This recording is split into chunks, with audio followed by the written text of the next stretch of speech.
హల్లెలూయా. ఈరోజు నిన్ను కూడా దేవుడు పోషిస్తాడు, నన్ను కూడా పోషిస్తాడు కనుక మనం ఏంటంటే దేవుడు మనల్ని విడిపించాడు కనుక మనం పాప బంధకాల్లో చిక్కుకోనకుండా మనం ప్రార్థన చేసుకుంటూ వాక్యం చదువుతూ వాక్యం విని వాక్యాంశాన్ని నడిపించినప్పుడు ఏ చీకటి మనల్ని ఏమీ చేయలేదు కనుక దేవుడు అంటున్నాడంటే శక్తి చేత కాదు బిడ్డ, బలం చేత కాదు, నా ఆత్మ ద్వారా నేను నీ జీవితంలో కార్యము చేస్తానంటున్నాడు. హల్లెలూయా. కనుక మన వల్ల ఏది కాదు కానీ మనలో ఉన్న యేసే వల్లనే సమస్తము సాధ్యము. ఏ జరిగినా మన మేలు కొరికే కనుక మన విశ్వాసంను మనం కాపాడుకుందాము, ప్రార్థన జీవితాన్ని కాపాడుకుందాము. ఒకప్పుడు ఎంతో ప్రార్థన చేసినాం, ఒకప్పుడు ఎంతో ఏడ్చినాం, ఒకప్పుడు ఎంతో కన్నీరు కార్చి ప్రార్థించాం, ఇప్పుడు కన్నీరు చేయలేకపోతున్నాం.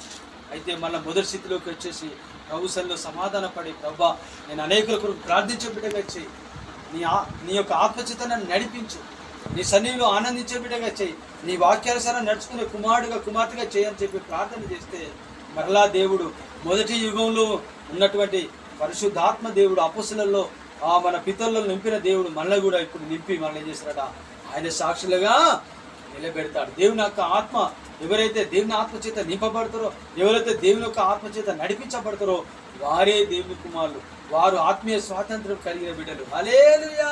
పాపం నుండి ఎవరైతే విడిపించబడ్డారో ఆత్మీయ స్వాతంత్రం కలిగిన వారు కనుక ఎంతోమంది చాలామంది లోకంలో జన్మకర్మ పాపాల చేత పాప బానిసత్వంలో ఉన్న వాళ్ళని విడిపించకు వేసుకుని రక్తం కాచారు కనుక అలాంటి వారి కొరకు మనం ఏం చేయాలంట, సువార్త చేయాలి, ప్రార్థన చేసి పత్రికల ద్వారా వాళ్ళకి దేవుని చెప్పాలి, మరియు వాళ్ళకు సాక్ష్యం ద్వారా మనం నోటి ద్వారా దేవుని చెప్పి వాళ్ళని దేవునికి నడిపించినప్పుడు వారు విడిచబడి ఎంతోమంది మాంత్రిక చీకటి శక్తుల చేత బంధించబడి ఉన్నారు. వాళ్ళందరినీ విడిపించే కొరకు దేవుడు మనకు ఇచ్చిన అదేంటే ప్రార్థన వాక్యం అనే ఆయుధం, హల్లెలూయా, విశ్వాసం అనే ఆయుధం ఇచ్చాడు కనుక విశ్వాసంతో